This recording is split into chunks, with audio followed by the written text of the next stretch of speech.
The first time anyone in Dust Creek, Texas warned Grant Stone about Elvira Ramsey. They did it the same way you warn a man about a rattlesnake with wide eyes and a slow step backward, as though the very mention of her name might summon something untamable into the room. It was the spring of 1878, and Grant Stone had ridden into Dust Creek on a chestnut mare with a rolled bedroll, a battered saddlebag, and the particular silence of a man who has left something behind him and is not sure he wants to find anything new.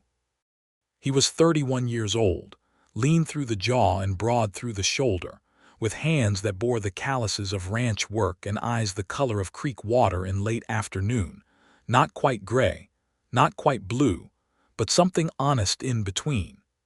He tied his horse outside the Dusty Spur Saloon, rolled his shoulders to shake off the long ride from Abilene, and pushed through the swinging doors into the amber light within.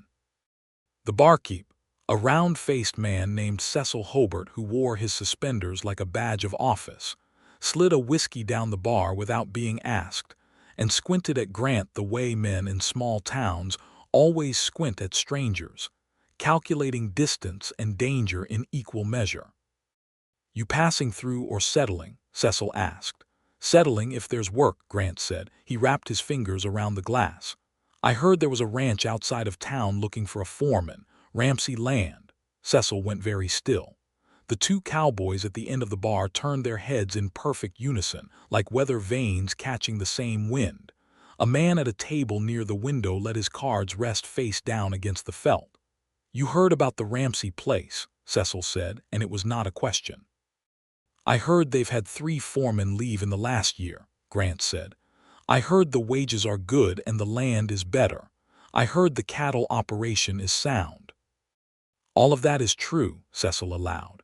"Then what's the trouble?" Grant asked, because he could see perfectly well that there was trouble. Cecil leaned his considerable weight on the bar and lowered his voice to the register men use when they are imparting genuine wisdom. "The trouble, friend, is Elvira Ramsey herself. That woman runs her own spread, has done since her father passed 2 years back. She handles the accounts, the hiring, the grazing rights, every last decision from the morning bell to sundown. She does not take instruction. She does not take suggestion. She does not take well, frankly, to anyone who thinks she ought to do a single thing differently than she has already decided to do it." "Those 3 foremen," said one of the cowboys at the end of the bar, a young man with a red kerchief around his neck and the earnest expression of someone who has learned things the hard way. "First, one tried to tell her she was overgrazing the south pasture. She told him she had been reading that pasture since she was 8 years old, and if he wanted to debate it further, he was welcome to do so from the road. Second, one tried to renegotiate her contracts with the cattle drive outfits without telling her. She found out in about 3 days and sent him packing with his papers unsigned. The third one," the second cowboy added, unable to help himself, "tried to tell her a woman shouldn't be handling the bank correspondence herself." He paused for solemn effect. He was gone before noon. Grant looked at his whiskey for a moment. He took a slow drink. He set the glass down. "She was described to me," he said, "as a woman who would not be managed." "That's the most accurate thing I've heard said about her," Cecil agreed. Grant nodded once. He could feel the room waiting for him to be deterred to ask about other work, to maybe request a room upstairs and ride on in the morning. Instead, something settled in his chest, a kind of quiet recognition, the way a man recognizes a piece of country he has never been to but somehow already knows. "Good," he said simply. Cecil blinked. "Good, good," Grant repeated. He finished his whiskey and set the coin on the bar. "Because I am done managing things. I have spent 8 years trying to manage a cattle operation, trying to manage men, trying to manage a wife who left because she said I made everything feel like a ledger entry. I am tired of being the man who controls the outcome of every situation. I do not want to manage a woman. I do not want a woman who needs managing. I want someone to work beside, just beside. That's all." The saloon was quiet for a moment.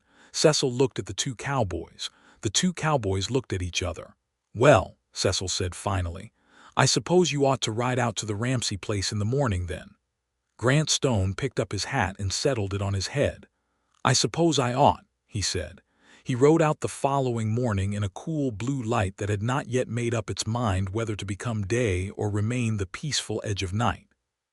The road out of Dust Creek was hard-packed red clay that softened into dark soil as he followed it north past the last cluster of clapboard houses and out into the open country where the grassland swelled and dipped in long, unhurried waves. The Ramsey land began at a low fence line marked with cedar posts and continued north and east as far as Grant could measure with his eyes. The grass was good. He could see that immediately green and thick with the season's early growth, the kind of grass that said the land had been cared for consistently, not overworked, not neglected. The cattle he could see in the distance were healthy, the dark shapes of them scattered across the pasture with the unhurried confidence of animals that had never gone hungry. The ranch house was a solid structure of limestone blocks with a wide covered porch, modest in height but substantial in footprint, the kind of house built not to impress but to last. Behind it stood a long barn, a bunkhouse in good repair, several outbuildings, a windmill turning slowly in the morning air, and a corral in which 2 quarter horses were standing together, watching Grant approach with the intelligent alertness common to well-bred animals. A man came out of the barn as Grant rode up, older, maybe 55, with the stiff, careful movement of someone whose back had long since declared its own terms of service. He watched Grant dismount with an expression that managed to be both welcoming and cautious simultaneously. "Help you?" the man said. "Grant Stone, I am here about the foreman position.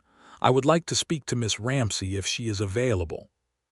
The man who Grant would later learn was Hector, the ranch hand who had been with the Ramsey family for nearly 20 years and who was therefore both loyal and gently resigned to whatever happened next, tilted his head toward the house. "She is in the back at the paddock. I tell you to wait and I'll let her know, but she prefers people come directly. Says it wastes less time."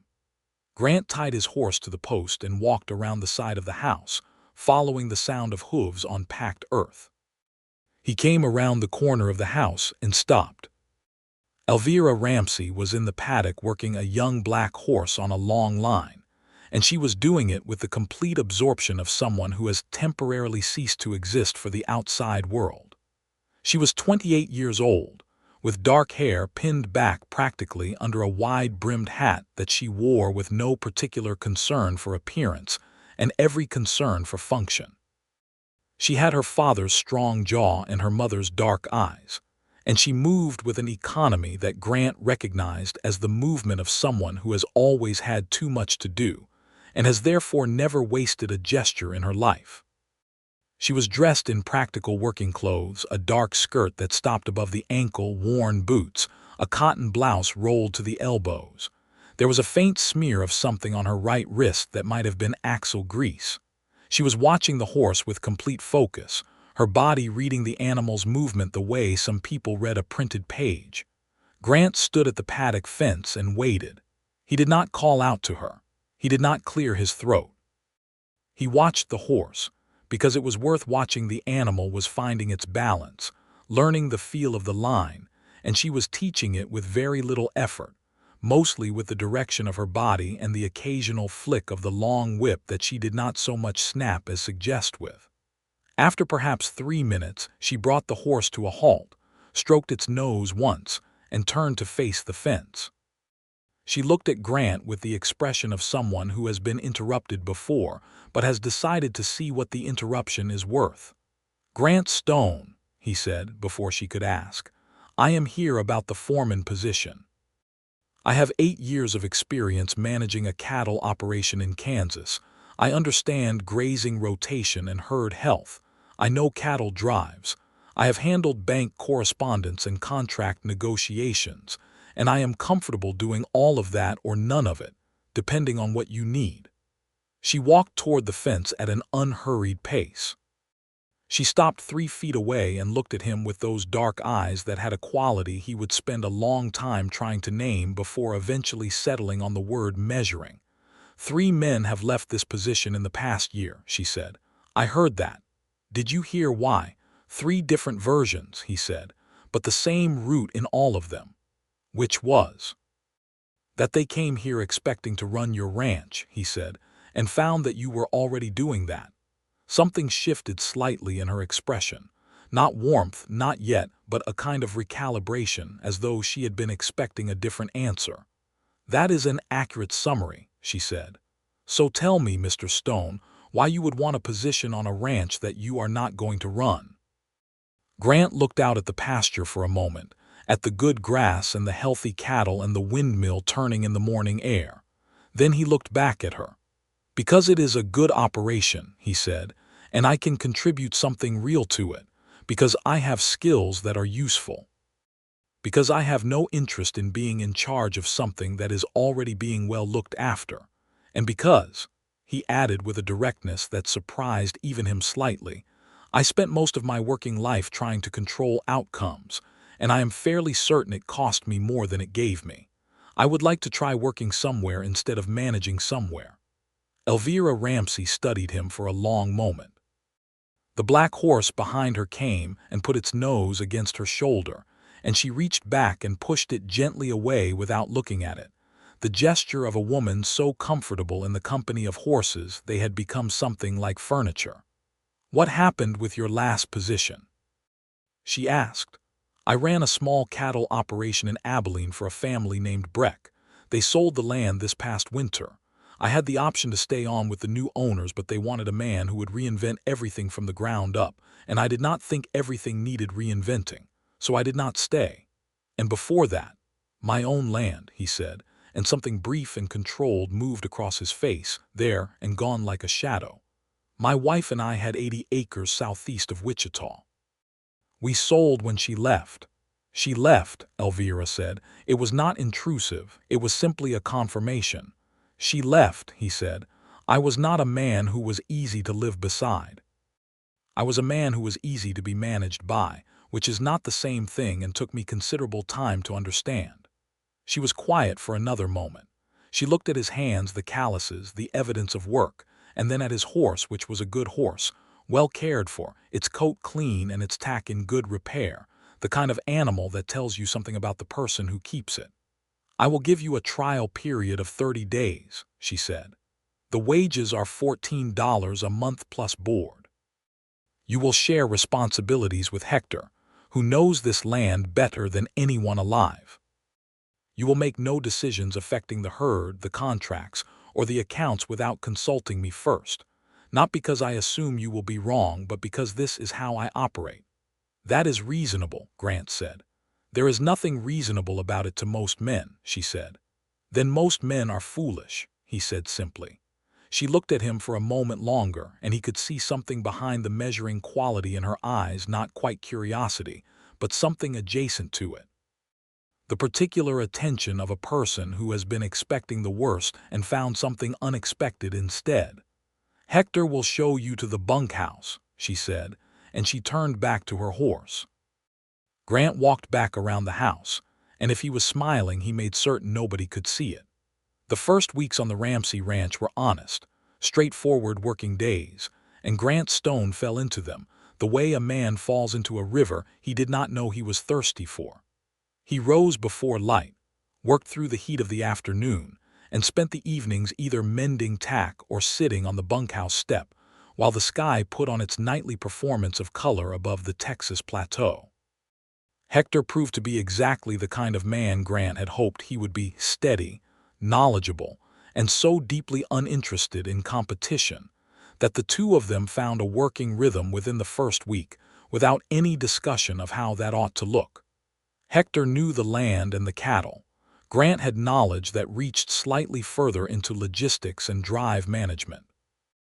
Neither of them had to pretend the other's contribution was less than it was, and the result was that things got done with a smoothness the ranch had perhaps not enjoyed in some time.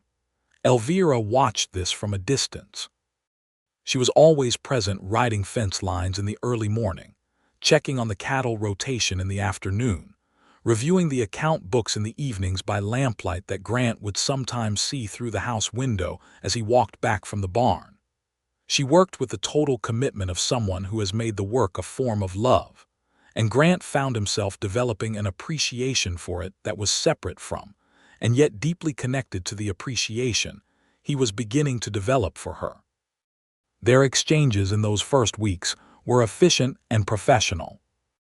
She would come to where he was working and ask direct questions, receive direct answers, and nod once before riding or walking away. He would bring information to her about what he had observed or what he recommended, and she would listen completely. He noticed she listened the way few people do, with her full attention, and without the look of someone mentally forming their response while the other person is still speaking. And then she would tell him what she thought and what she had decided. He disagreed with her once in the second week about the timing of moving the herd to the north pasture. He thought the south pasture had another week of good grazing before it needed the rest. She thought differently. He made his case clearly and without pressure. She listened to all of it, then explained her reasoning, which was based on something he had not yet observed about the way the water table changed in that particular section of land as the season progressed. He acknowledged that he had not known that, and said she was right. She said she had simply known it longer. That evening she came out onto the porch of the house as he was walking back from the barn. This was unusual. She generally stayed indoors in the evenings with her books and her accounts. "Mr. Stone," she said. He stopped. "Miss Ramsey, you took my reasoning well today. The discussion about the south pasture. You were right," he said. "That makes it easy. Most men do not find it easy," she said, "even when they know they are wrong." "I am aware," he said. "I used to be one of those men." She looked at him from the porch, and the last light was settling gold and warm around her, and she had let her hair down sometime in the late afternoon, and it lay in a dark wave against her shoulder, and she seemed, in that particular light, not like a woman who was managing a ranch alone because the world had forced her to, but like a woman who was exactly where she had chosen to be. "Would you like coffee?" she said. "Hector has gone to town and I have made too much." He climbed the porch steps and sat in the second chair, and she brought 2 cups from inside and they sat in the cooling evening and talked. Not about the ranch. Not entirely. They talked about the landscape. She loved the plateau country, had grown up in it, knew the names of the grasses and the birds and the particular quality of the light in different seasons. He told her about the Kansas plains, which were beautiful in a different way, the way a wide sky is beautiful, without feature but full of something. She asked about his time in Abilene, and he told her about the Breck operation, the good years and the years when the drive markets were difficult, the particular satisfaction and frustration of working cattle through the changing economics of the late 1870s, when the railroad was beginning to shift where the drives went, and how the beef prices fell and rose. She listened to all of it. And she talked carefully at first, then with increasing ease, about her father, who had built the ranch from a 160-acre homestead into its current 800-acre form over 30 years. About her mother, who had died when Elvira was 15, and who had been, by her description, a woman of extraordinary quiet strength. About the years after her father's death, when the lawyers and the neighboring cattlemen and the bank manager had all arrived within roughly a month with various suggestions about what she ought to do with the land, most of which involved her not being the one in charge of it. "What did you tell them?" Grant asked. She looked at the darkening horizon. "I told the lawyers the estate was in order and I thanked them for their time. I told Mr. Purvis from the neighboring spread that I appreciated his offer to purchase the east portion of the land, but that I was not selling any portion of the land.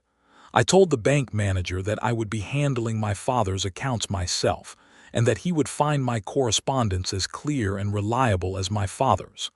And the bank manager had reservations," she said. "He made them known.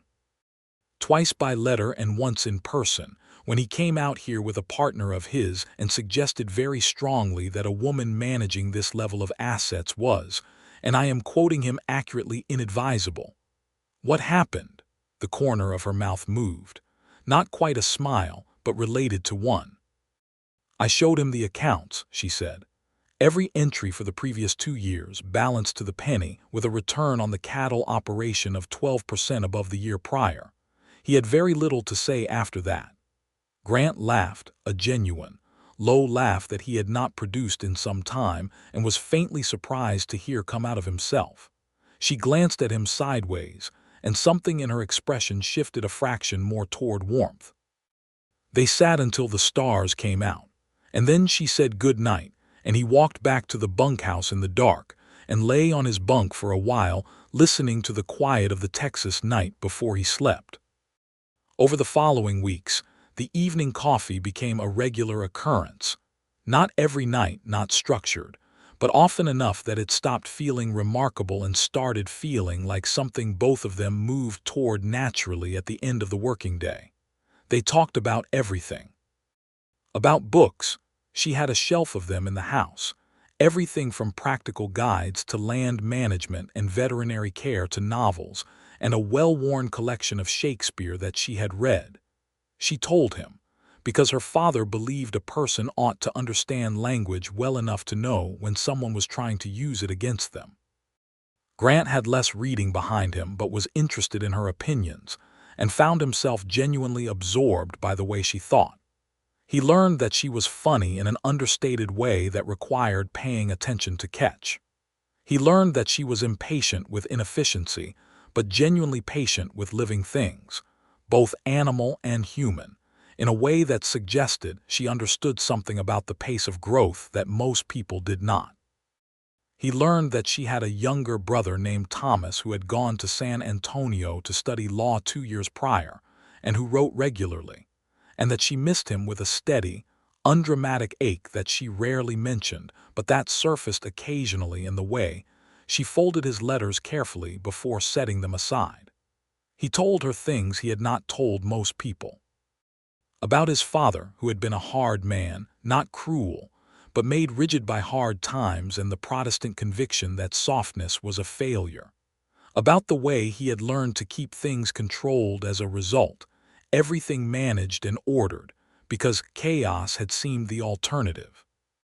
About his marriage to a woman named Catherine who had been warm-hearted and free-spirited, and who had eventually told him, with great sadness and no particular anger, that living with him felt like living in a well-run institution. That had been 3 years ago.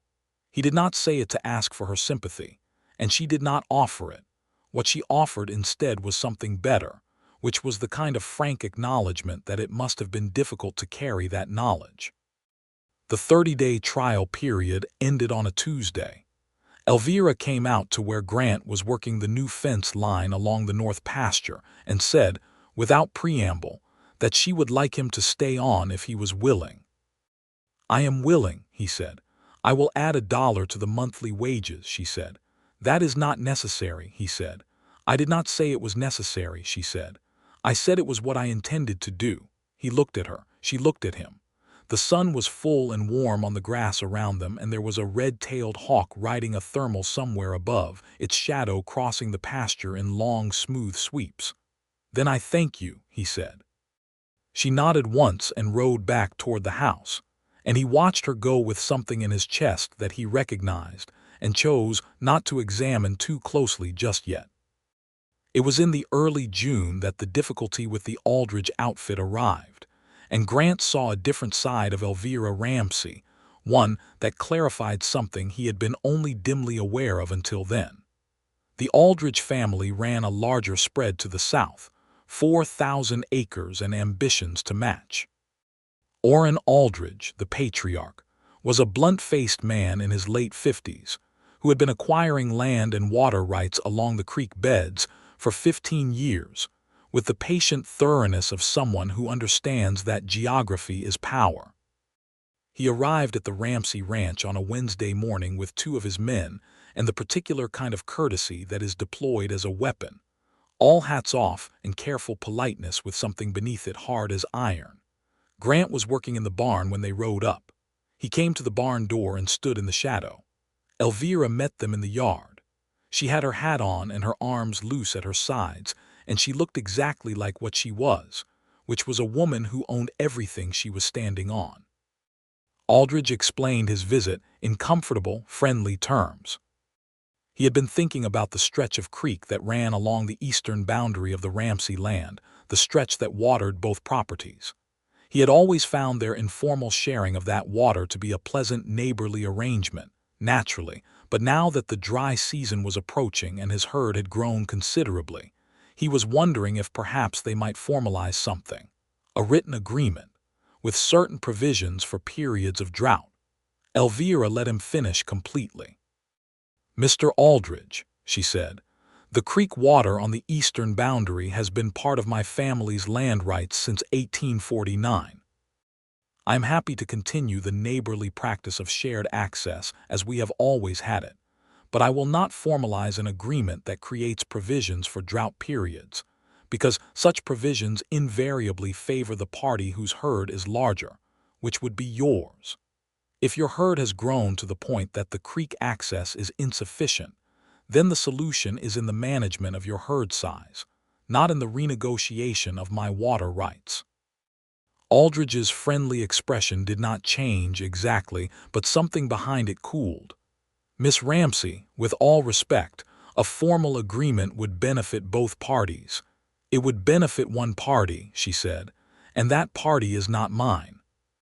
I know what I have, Mr. Aldridge. I also know what you have been doing with the Hendricks land to the west, and with the Calhoun family's grazing rights. I do not say that to be combative. I say it to make clear that I am not a woman who is uninformed about the landscape of this country, in any sense of the word." Aldridge looked at her for a moment. His two men were carefully studying their saddle horns. Then he smiled with a different quality than before, something more honest and considerably less warm. "You are a difficult woman, Miss Ramsey," he said. "I have been told that by men who wanted something from me," she said.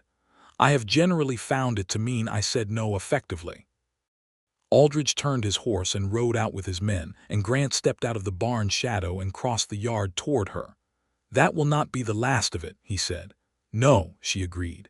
She was watching them ride away with an expression that was calm but not quite still.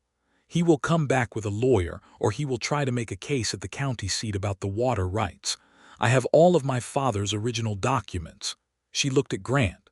"The filings are in the strongbox in the study. Can you ride to Dust Creek this week and speak to the land office about getting a certified copy of the Eastern Boundary Survey? I would like to have it in hand before he makes his next move." "Today if you need," Grant said. She looked at him for a moment. "Today would be good," she said. "Thank you." It was the first time she had thanked him for something that was not a routine task, and they both noticed it, and neither of them said so. Grant rode to town, got the survey copy, and on his way back through Dust Creek he stopped in to see Cecil at the Dusty Spur, not for whiskey but for information, because Cecil was the kind of man who stored information about local events the way the plains stored water in limestone, invisibly and at great depth, available when you knew where to look. Cecil confirmed that Aldridge had made moves on 3 other properties in the past 2 years. He had gotten what he wanted from 2 of them and been rebuffed by one, an older rancher named Fetter who had the resources to fight the legal maneuvering. Elvira Ramsey, Cecil said, was the one piece of the Eastern Creek access that Aldridge needed, because without her water rights his expanded herd would be genuinely stressed in the dry summer months. "He will push," Cecil said. "She will hold," Grant said, and he said it without drama as a simple statement of fact, because by that point he had seen enough to know it was true. He rode back with the survey copy and found her in the study with the original document spread across the desk, and he laid the certified copy beside them, and they sat together for an hour going through the language of the original boundary filings. She explained the legal history to him clearly and without condescension, and he made suggestions about the framing of their records that came from his experience with the Kansas land offices.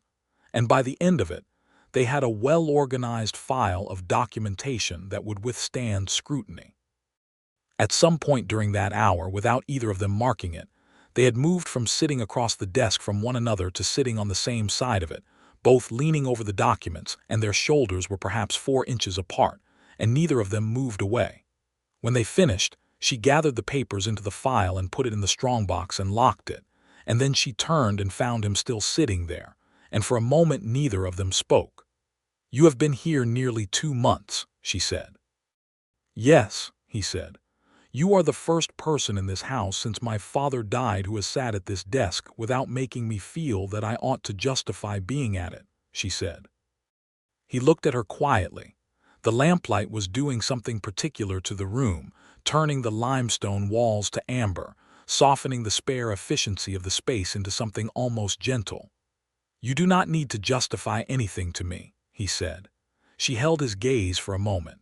Something moved in her expression, not the measuring quality she so often wore, but something older and less guarded. Something that said, very quietly, that she had been holding a great deal for a long time and was cautiously discovering that she did not have to hold all of it alone. "Coffee," she said. "Yes," he said. They sat on the porch until nearly midnight, which they had not done before, and when he finally said good night and walked back to the bunkhouse, he did not feel the usual pressure behind his eyes that had become such a familiar companion since Catherine had left. He felt, instead, a kind of spaciousness, as though he had walked into a larger country. It was Hector who said something first, which Grant had not expected. Hector was not a man given to personal observation, but one morning in late June, as they were fixing a section of fence line, he said, without looking up from the wire, "She has not laughed like that in 2 years." Grant kept his grip on the fence post. "Like what?" "The way she laughed last evening when you told that story about the steer in the grain shed." Hector pulled the wire tight. "That was her real laugh. She has been using the other one, the polite one. Since her father died, she has mostly been using the polite one." Grant said nothing for a moment. Then he said, "She is carrying a great deal." "She always has," Hector said simply, and that was the end of that conversation, but it settled in Grant's chest and stayed there. The summer deepened, and the days grew long and hot and full of work, and Grant Stone and Elvira Ramsey developed the kind of working partnership that is one of the rarest things in the world, because it is built entirely on genuine respect. She did not soften her directness for him. She was exactly as straightforward with him as she had always been, but the directness began to carry a warmth in it that had not been there in the beginning. He asked her opinions on things that were not strictly his business to ask about, not because he needed to know, but because her thoughts were interesting, and she had a way of seeing that opened things up rather than closing them down. He had begun, without deciding to look for her first when he came in from the pasture, not because he needed to report anything, but because the day felt slightly unfinished until he had said something to her, even something small. She had begun, without deciding to mention his name in sentences where it was not strictly necessary. "I asked Mr. Stone about the water level in the North Trough," or Mr. Stone noticed the same thing, small inclusions that Hector heard and kept quietly to himself. On a Wednesday evening in mid-July, there was a social gathering at the church hall in Dusk Creek, a community supper, the kind of event that the town organized 3 or 4 times a year to maintain the fabric of itself. Elvira went because she always went. She was not a woman who withdrew from her community, and Grant went because Hector told him it was expected of ranch hands, and because he wanted to go. He did not examine that wanting too closely. The hall was lit with lanterns, and the tables were lined with food brought by a dozen families, and there was a fiddle and a guitar being played in the corner with the cheerful amateurism of people who are playing for love rather than skill. Grant had been to enough of these to know how they worked. The men congregated at one end, the women at the other, the children ran underfoot, and occasionally someone danced. He watched Elvira work the room. She spoke to everyone. She remembered names and asked after people's livestock and their families and their various enterprises, and she did it not from social obligation but from genuine interest, because she was a person who was interested in the people of the country she lived in. He saw her spend 10 minutes with old Mrs.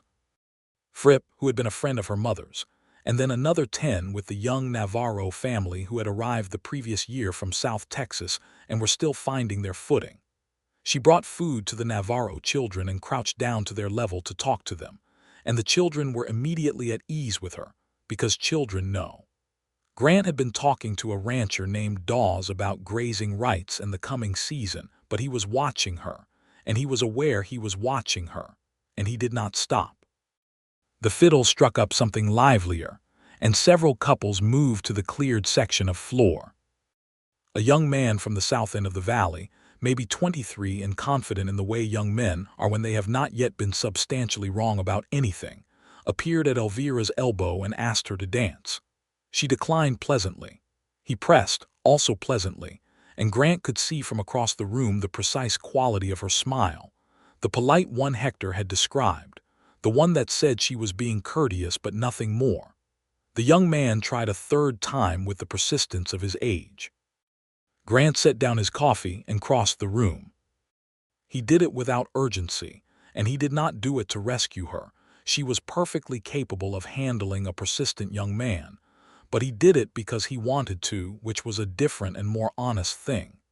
He arrived at her side and said, "If you would like to dance, I would like to dance with you. If you would not, I have nothing pressing to say, but I thought the option was worth presenting." She looked at him with those measuring eyes, and the young man read the situation accurately enough to excuse himself with good grace. "I have not danced in some time," she said. "Neither have I," Grant said. She took his offered hand and they moved onto the floor, and the fiddle was playing a waltz, and she was a good dancer, not showy, but sure-footed and light, with a natural sense of rhythm that probably came from a lifetime of moving in harmony with animals and land. He was a decent dancer at best, but with her leading half the time in the subtle way that good dance partners share the direction, it came out well. They were close together in the way that waltzing requires, and he was aware of the warmth of her hand in his, and the particular way she moved with just the right amount of give in her leading shoulder. She was not looking at him with the measuring look. She was looking at a point past his shoulder with an expression he could not quite read, but there was a color in her cheeks that was not from the heat of the room. "You came across the floor fairly deliberately," she said. "I did," he said. "Why?" she asked, and she looked at him then. He was quiet for a beat. He had been honest with her consistently since the day they met, and he did not see a reason to stop now. "Because I wanted to," he said. "Because I thought maybe you might want to, and nobody else was going to ask in a way that left the decision entirely with you." She was quiet. They turned in the measure of the music. "That is a very precisely considered reason," she said. "I have been thinking fairly precisely about a number of things lately," he said, and there was something in his voice that he did not try to suppress. She looked at him again, and what he saw in her eyes then was not the careful measuring. It was something opened, something that had been held back by the sheer accumulated weight of having to hold everything together for 2 years, and that was, very cautiously, letting some of the weight down. The song ended and they stepped apart, and they did not speak about what had just occurred. But something had shifted between them as cleanly and permanently as a gate swinging on its hinge. Aldridge made his next move in early August, as Grant had expected. He filed a petition at the county seat in Emory questioning the validity of the Eastern Boundary Survey, citing a discrepancy he claimed existed between the original 1849 filing and a subsequent 1861 update. It was technically complex and clearly the work of a lawyer who knew how to find threads to pull. Elvira received the notice on a Thursday morning and came out to where Grant was working with a face that was composed and clear and absolutely furious in a way that showed only in the set of her jaw. She handed him the notice. He read it carefully. "He has found an actual discrepancy," she said. "The 1861 update was filed by my father's attorney at the time. There was a numbering error in the section description, a clerical error. The actual boundary has never been in question on the ground, but on paper it could be made to look like a conflict. "You need a lawyer," Grant said. "I need Thomas," she said, and for the first time since he had known her, she let a small amount of the weight show. "My brother knows land law, but he is in San Antonio." "Write to him today," Grant said. "I will ride to town and send a telegraph as well to get word there faster, and I will also go to the county seat and look at both filings. Sometimes the discrepancy resolves itself when you can see both documents side by side." She looked at him. "You know land filings." "I have settled 2 boundary disputes in Kansas," he said. "I am not a lawyer, but I understand the structure well enough to identify where the real problem is." She held his gaze for a moment, and something moved in her face that she did not cover, a swift, genuine gratitude that was all the more striking because she so rarely let herself be grateful in a visible way, having learned that visible need was often used against her. "Grant," she said, and it was the first time she had used his given name. She heard herself do it and did not retract it. "Thank you. We will sort it out," he said. He rode to Dusk Creek and sent the telegraph and continued on to Emory, where he spent 4 hours at the county land office going through both filings with the methodical patience of a man who has nothing more important to do that day. He found what he expected.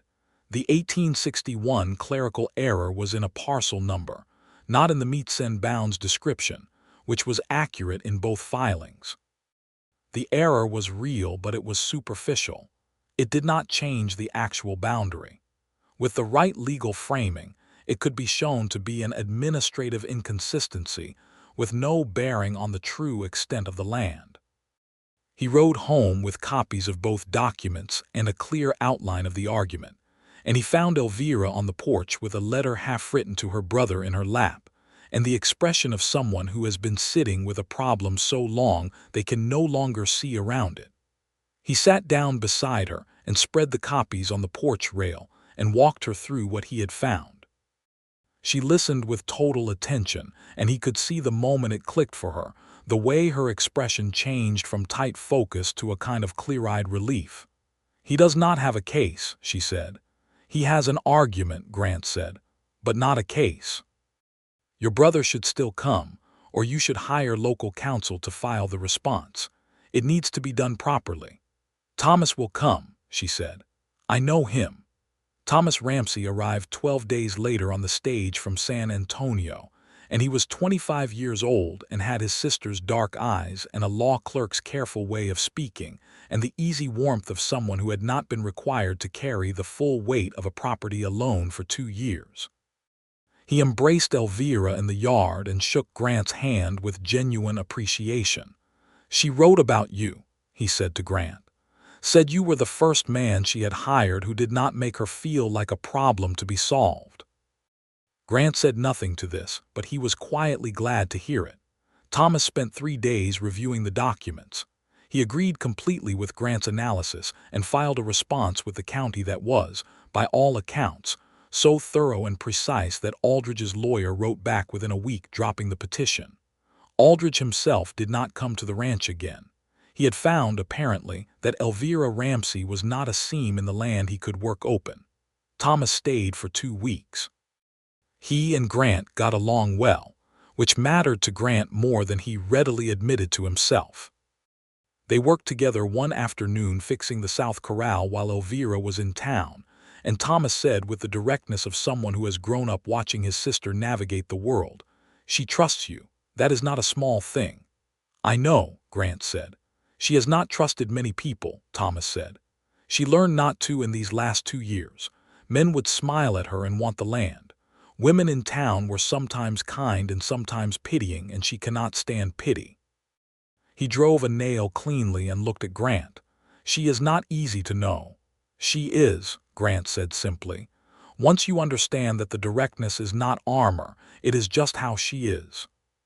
Thomas looked at him for a moment with a slight smile that he managed to turn back to the fence before it became notable.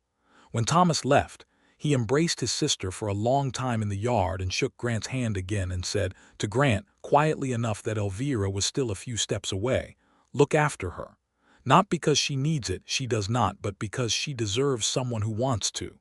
Grant said, I know. It was August. The heat was absolute, and the sky was a great burning white above the plateau. And the work had a particular texture in that, whether slow or heavier, with the animals more demanding of water and shade.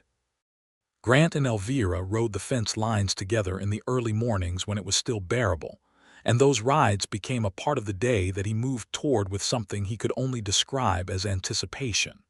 She rode well with the same quality she had in everything, focused and economical, fully present. She knew the land in a way that was almost physical, the way you know a piece of music you have played 10,000 times not consciously, but in the body. One morning they came to a high point on the east boundary where the land opened up to a long view across the plateau, and she stopped her horse and sat looking at it in the early light, and he stopped beside her and was quiet, because some things deserve quiet. My father used to say, she said after a moment, that the land does not belong to anyone, that the legal title is just a piece of paper the land has not heard of. That what matters is whether you belong to it, whether you have learned it well enough that you would miss it the way you would miss a person. Grant looked at the country spread before them. In the early light it had a particular quality, the shadows long and the grass silver with dew, the line of the creek to the east a deeper green, a hawk already riding the first thermal of the morning. He was right, Grant said. She looked at him sideways. Do you belong to it, this land? He thought about it. He thought about Kansas, which had been good land and honest work but had never felt like a place he was growing into, only a place he was occupying. He thought about Abilene. He thought about the 8 years of careful management and controlled outcomes, and the wife who had left him, and the land he had sold, and the long road down from Kansas to Texas. I think I am finding out, he said. She looked at him for a moment with an expression he was beginning to know well, the one that was not measuring but was instead a kind of open attention, full and unguarded. I think I am finding out too, she said softly, and she meant more than the land, and they both knew it, and neither of them yet said so. That evening he came to the porch and found her there before the coffee was ready, sitting with a book open in her lap that she was not reading. The sky above the plateau was the color of old embers, and the first stars were beginning to show in the east. He sat beside her. She set the book down. They sat in the comfortable quiet that they had built between them over the summer, the kind of quiet that is only possible between two people who have already said enough difficult things that silence no longer feels like avoidance. Can I say something to you? He said. That is not about the ranch. She looked at him. Yes, she said. He looked out at the last of the light. He had thought about how to say this and had decided the only way that made sense for either of them was the direct way, because she would not want ceremony and he had never been good at it anyway. I came here in the spring because I was tired, he said. Tired of managing things, tired of trying to control outcomes. I told a room full of strangers in the dusty spur that I had heard you were a woman who would not be managed, and I thought good, because I did not want to manage anything or anyone anymore. I wanted someone beside me, just beside me, working, living, being. He paused. I did not expect to find that it would matter to me the way it does, that you would matter to me the way you do. The porch was very still. The last light was fading and the stars were coming in one by one above them. Elvira looked at him. She had the expression she wore very rarely. The one he had started to understand was the most honest expression she had, open, and a little vulnerable in the way that only people of great strength can afford to be vulnerable, because they know it will not undo them.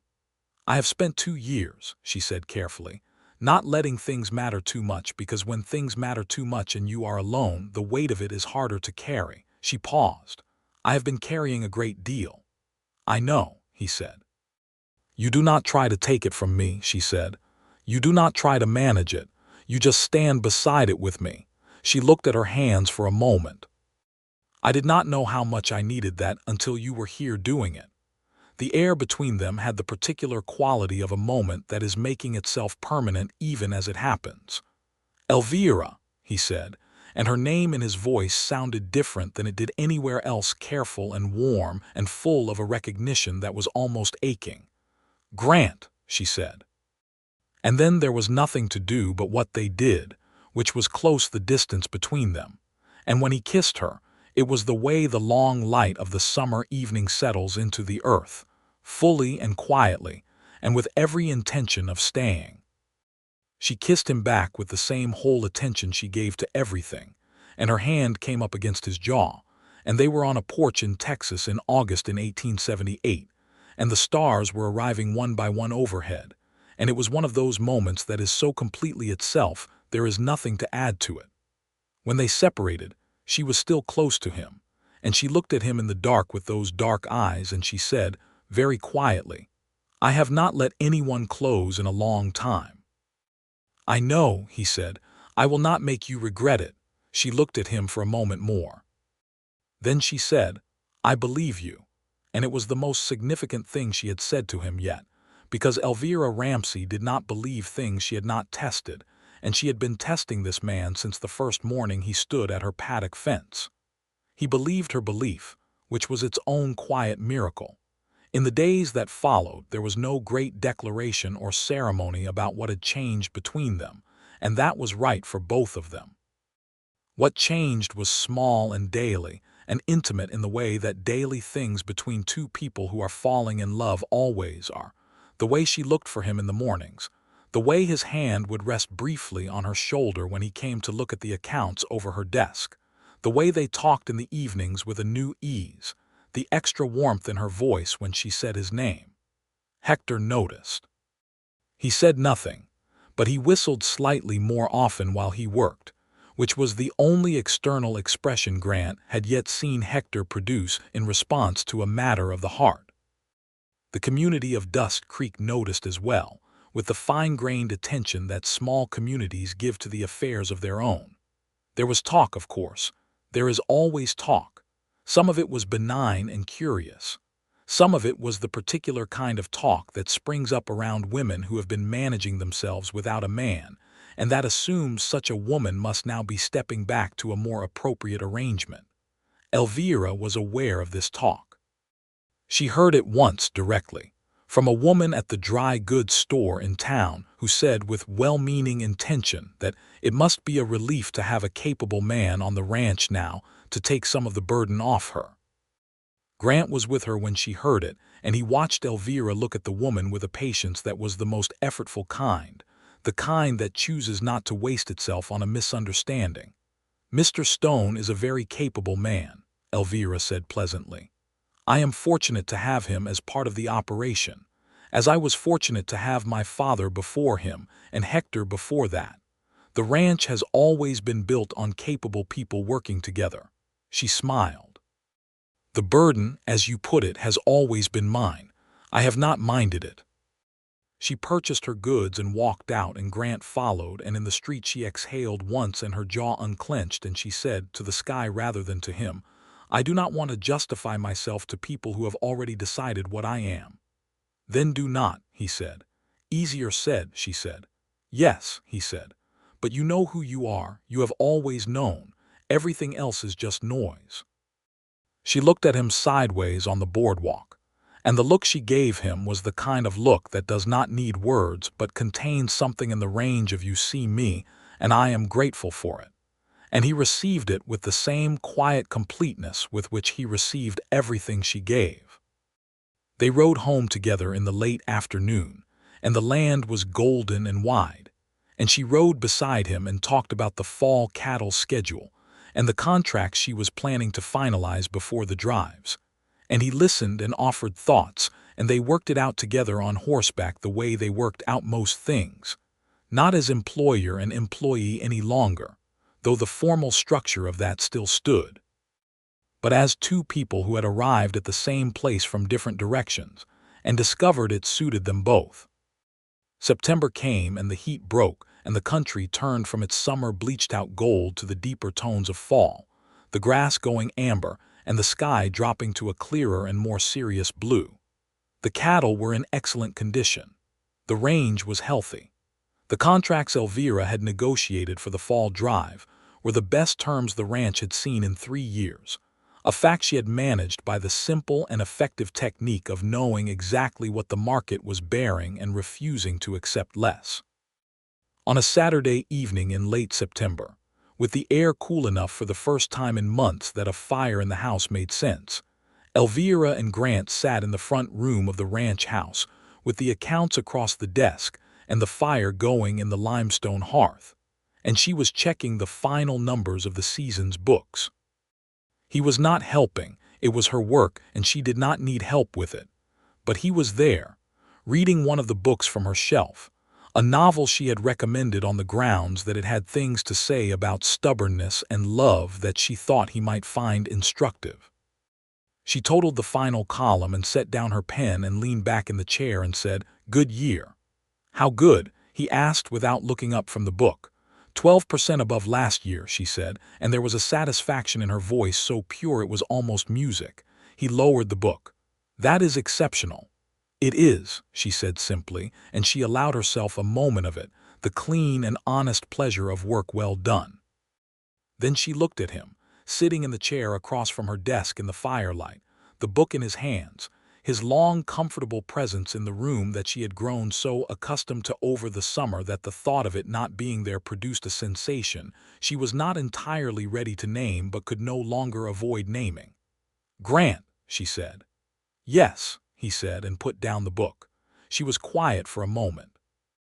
Elvira Ramsey was not a woman who was uncomfortable with silence, but this particular silence had a quality to it, something coiled and deliberate, the silence of someone who is about to say a true thing. "I would like to ask you something," she said. "And I want you to understand that I am not asking from sentiment or from some idea about what a woman ought to want. I am asking because I have thought about it carefully and because I have decided it is what I want. Both of those things matter." "I understand," he said. "I would like you to stay," she said. "Not as the foreman, or not only as the foreman. I would like you to stay as—" She paused, and something rare happened in her expression, which was that she looked briefly uncertain. Not afraid, but uncertain in the way that real wanting produces in careful people. "I would like you to stay as mine, and I would like to be yours, whatever the proper arrangement for that looks like. I am not overly concerned with the form of it, but I am very concerned with the substance of it." Grant looked at her across the desk and the firelight and the accounts books and the whole beautiful, sensible weight of who she was. "Elvira," he said, "I have been yours since approximately the third evening on this porch. I was just waiting to be certain that you wanted to know it." She looked at him for a moment more. Then she stood up from behind the desk and he stood up from his chair and they met in the middle of the room, and when he took her hands in his, there was something in the gesture that was not new but was newly stated, a claiming that went both ways, a beside that was now explicit and permanent. "I should like to be married," she said, looking up at him with the clear-eyed directness that was the most herself she ever was. "I should like it very much. But I want it understood between us, before anything official is said or signed, that this ranch is mine, that I will run it as I have run it, that my name will be Ramsey Stone or Stone Ramsey as we decide together, but that I will not become a woman who disappears into an arrangement. I intend to keep being exactly who I am." "Elvira," he said, and his voice was low and warm and completely steady, "I fell in love with exactly who you are. Why on earth would I want you to become someone else?" She looked at him. And then she did something she did not often do. She let go entirely of the composure, and what showed on her face was simply happiness, uncomplicated and complete, the expression of a woman who has been right about something she very much wanted to be right about. He kissed her forehead and then her mouth, and then he held her in the fire-lit room of the house her father had built with the accounts of a good year spread on the desk beside them. And outside the Texas night was clear and cool and enormous.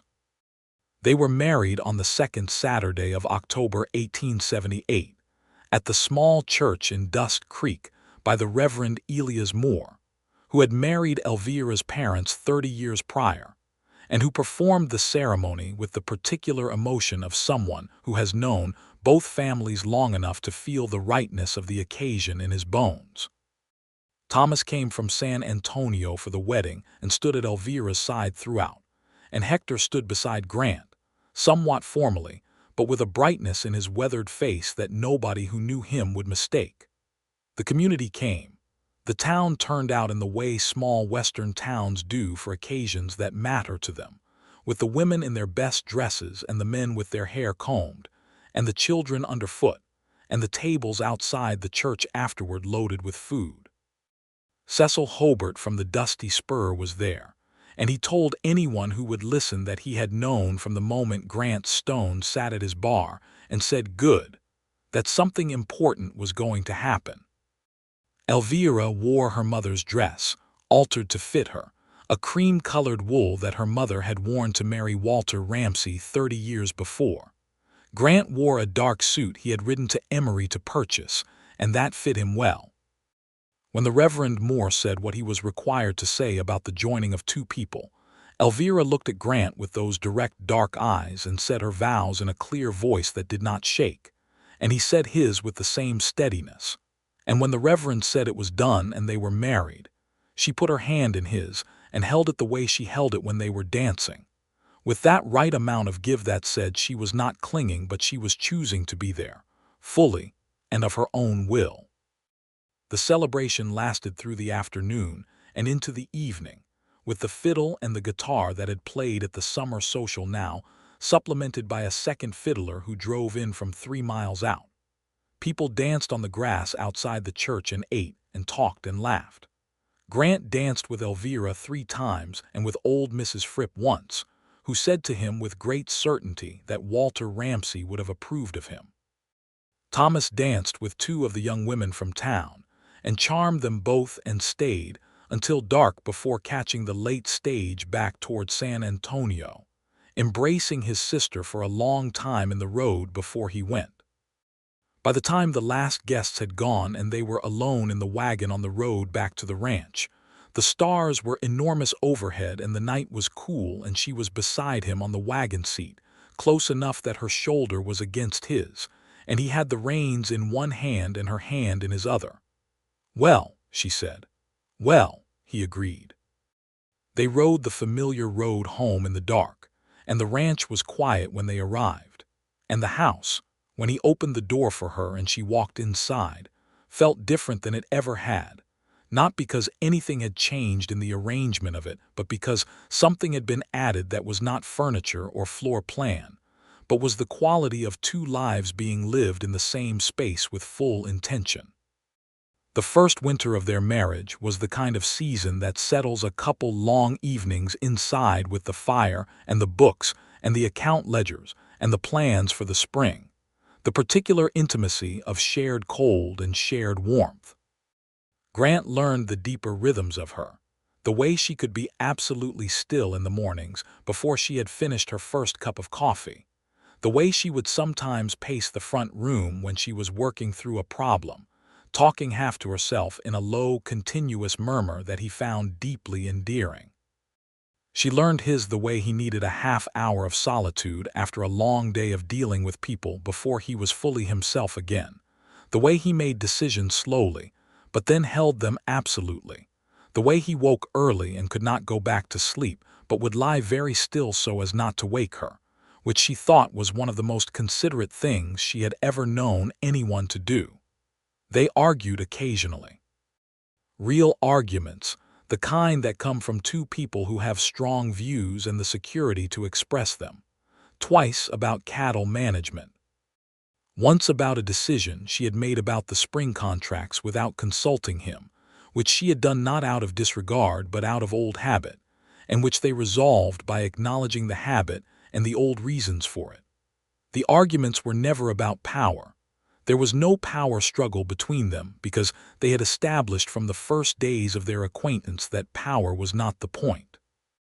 The arguments were about the substance of things, and they resolved them the same way they resolved everything, which was by each of them being willing to hear the other out completely.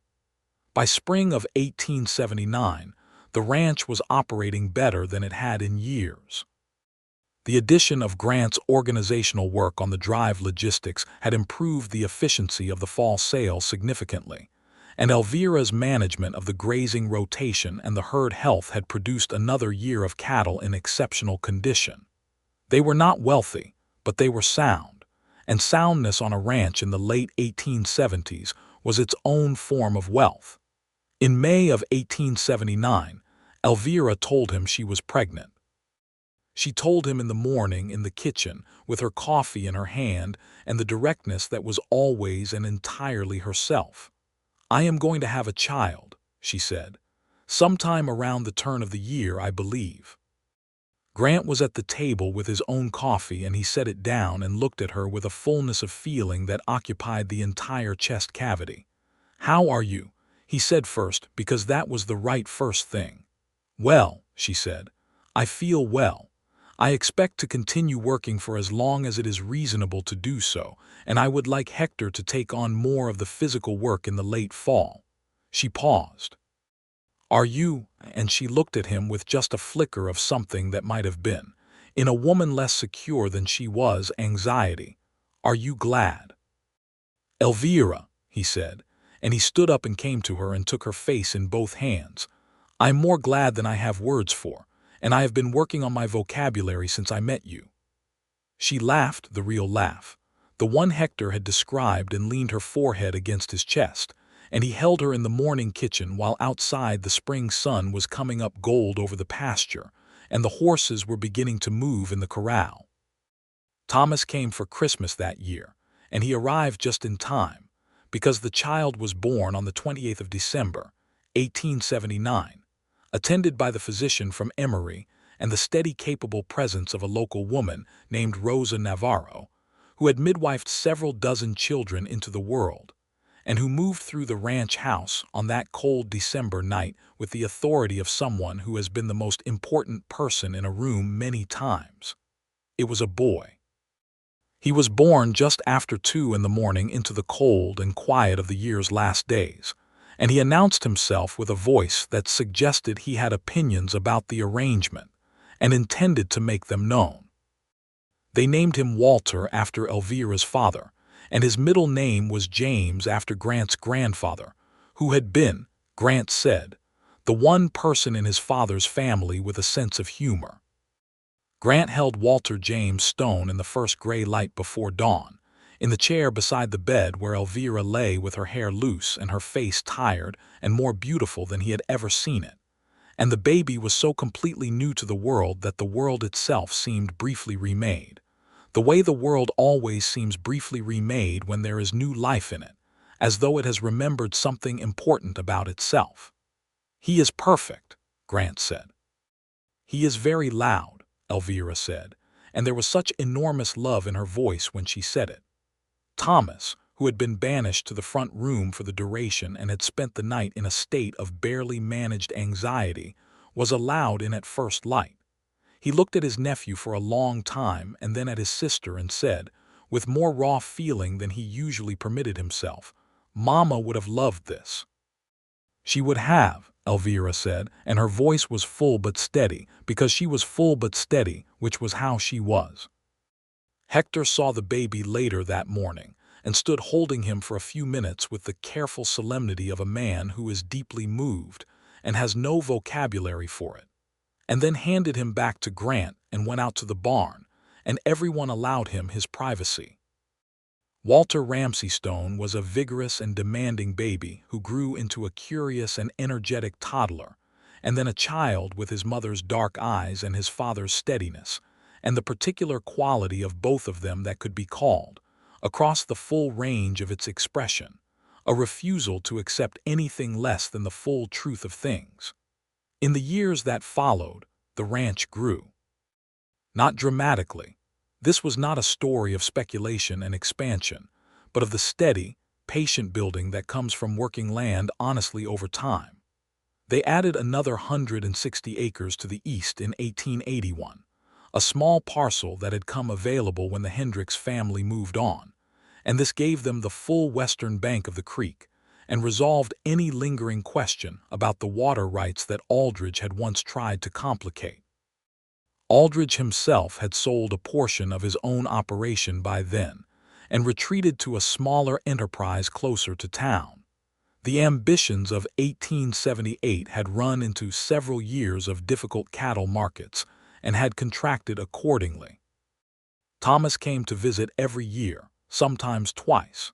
He had established a law practice in San Antonio that was beginning to build a reputation, and occasionally he sent clients to Grant and Elvira for references about land law matters, and occasionally he asked his sister to review contract language for him because, he said freely, she had a better eye for it than most lawyers he knew. She received this as her due, which was the right way to receive it. In the autumn of 1882, Elvira told Grant she was expecting a second child. "How are you?" he said, which was still the right first thing. "Well," she said, and she was. "I would like to keep the same arrangement as last time, with Rosa attending." "Of course," he said. "And Thomas?" "I will write to him," she said. Their second child was born in April 1883, a girl they named Clara for no particular historical reason except that when they said it out loud in the room together, it sounded like the child in front of them. Clara was smaller than Walter had been and quieter, but with an intensity in her dark gaze from the first days that suggested quietness, was not to be mistaken for absence. Grant held Clara in the early morning light the way he had held Walter, with the same fullness of feeling that had not diminished but had, if anything, deepened with having been felt before, the way a river runs deeper through a channel that has been running for some time. "Two," Elvira said, watching him. "Two," he said. She was sitting up in the bed in the morning light, and she had the look she sometimes had in moments of great rightness, not triumphant, not particularly expressive, but deeply settled, the look of a woman who is entirely where she intended to be, and who has done exactly what she set out to do, and who would, if pressed, say that it was not the achievement that mattered but the living of it. Walter was 3.5 and took an initial survey of his sister with the evaluative gaze of a small person, assessing a major change to his arrangements, and then declared her acceptable and went back to whatever he had been doing, which was the appropriate response. Hector held Clara with the same solemn care he had held Walter 4 years before, and this time did not need to excuse himself to the barn before he had composed himself sufficiently, which was progress of the best kind. The years moved on in the way that good years do, full and fast-seeming in retrospect, slow and rich in the living. There were hard seasons and good ones, the way there always are. A drought in 1885 that cut the grass short and required selling a portion of the herd to avoid overgrazing the pasture, a decision that Elvira made cleanly and without sentimentality, because good decisions about land require exactly that. A recovery in 1886 that brought the herd back to strength and produced, in the fall sale, the best prices they had seen in 8 years. Walter grew into the land the way a good tree grows steadily, with deep roots. He was riding independently by the time he was 5, and could read the pasture rotation by the time he was 7, because his mother taught him the way she had learned it by being in it daily, paying attention. Grant taught him the accounts, patiently and from the beginning, because he believed that understanding where money came from and where it went was as fundamental as understanding which way the water ran. Thomas came and taught him about legal language during his annual visits, and Walter absorbed it all with the steady intelligence that was, Elvira sometimes said, the best inheritance either of them had managed to provide. Clara was her own particular force of nature. She had her mother's directness and her father's patience and some quality entirely her own that expressed itself as a fearlessness so complete, it was almost serene, not recklessness, which is different, but a genuine absence of the hesitation that comes from worrying too much about what will be thought of you. She was 4 years old when she walked into the corral with the big gray gelding that had arrived that spring and stood calmly at his nose until he dropped his head to her. And Elvira, watching from the paddock fence, recognized something of herself in that moment with a feeling that was so sharp and so warm it was almost pain. Grant turned 40 in the spring of 1887. He woke that morning to find the children already awake and conspiratorial at the kitchen table, which meant Thomas, who had arrived the night before with the particular pleased-with-himself expression of someone who has organized something, had primed them. Elvira was at the stove, and she turned when he came in and looked at him with those dark eyes that still did the thing they had always done, the particular clear-eyed attention that made him feel seen in the most complete sense of the word. "Happy birthday," she said, and she crossed the kitchen and kissed him simply, and the children made the sound children make when parents kiss, which is a sound of both protest and deep satisfaction. "Thank you," he said. Thomas had, in fact, organized something, an evening gathering at the ranch with the people of their community, a celebration modest in scale, but rich in the quality of feeling that accumulates between people who have genuinely been through things together. Cecil Hobart came and drank moderately and talked to Hector for most of the evening, and Rosa Navarro came with her family, and the Reverend's widow who had been keeping his church going since he had passed 2 years prior, and a dozen other people who represented the full fabric of the life that had been built in and around Dust Creek over the 9 years since Grant Stone had ridden in from Abilene on a chestnut mare. Late in the evening, when the guests had mostly gone and Thomas was sitting on the porch with Hector, and the children had been put to bed, Grant and Elvira stood together in the yard in the warm April night and looked up at the stars. 9 years, she said. 9 years, he agreed. It has been a good 9 years, she said, in the tone she used for things that were absolutely true and that she wanted to say out loud because saying things out loud makes them more real. "It has been the best 9 years of my life," he said, and that was also absolutely true. She looked at him in the starlight. She was 37 years old, and she wore the years the way the land wore its seasons, with a kind of natural authority. The evidence of weather and work and time doing nothing to diminish and everything to deepen the essential quality of her. Her hair had a few threads of silver at the temple that he had noticed arriving 2 winters ago, and that she acknowledged with the pragmatism she applied to everything, and that he found, if he was honest, beautiful in the way that everything honest is beautiful. "I was a woman who would not be managed," she said, and there was something fond in her voice, both for herself and for the whole absurd history of that reputation. "You were," he said. "You are, and you said good," she said. "And I said good," he confirmed. She leaned her head against his shoulder, which was something she did rarely enough that it was always significant when she did it, a gesture of an absolute and uncomplicated trust, the particular ease of a woman who has put down the weight and chosen someone worthy to stand beside. "You were right," she said softly, "to say good." "So were you," he said, "to let me stay." The spring night was around them, full of the sounds of the plateau, the night birds, the distant cattle, the windmill turning in a light southern wind, the land doing what it had always done, which was going quietly about the enormous business of being itself, unhurried and entire. Thomas came to the door of the porch behind them and said, loudly and without apology, "I am putting the children to bed. You are welcome." "They are already in bed," Elvira said. "Walter was not in bed," Thomas said. "Walter was at the window with Hector's old spyglass looking at God knows what in the north pasture. He gets that from his mother," Grant said. "He gets that from me," Elvira said, in the exact same moment, and they looked at each other and she laughed, the real laugh, the one that was entirely herself, and the sound of it went out into the Texas night like something given back to the world. Thomas retreated into the house and could be heard faintly, attempting to negotiate with a 7-year-old about the spyglass and the hour of the night, a negotiation that was clearly not going entirely in Thomas's favor. Elvira wiped her eyes from laughing and looked back at the stars. "Walter will run this ranch one day," she said, "or Clara will, or both of them if they are smart about it, which they will be." "They will," Grant said. He thought of Walter with his mother's eyes and his serious attention to the land. He thought of Clara with her serenity at the nose of the gray horse, her entire small self communicating to the animal that she belonged there. "They are all ready." "Yes," she said, and the satisfaction in her voice was the deep kind, not the satisfaction of a year's good numbers or a one dispute, but the larger satisfaction of a life working out the way a life ought to.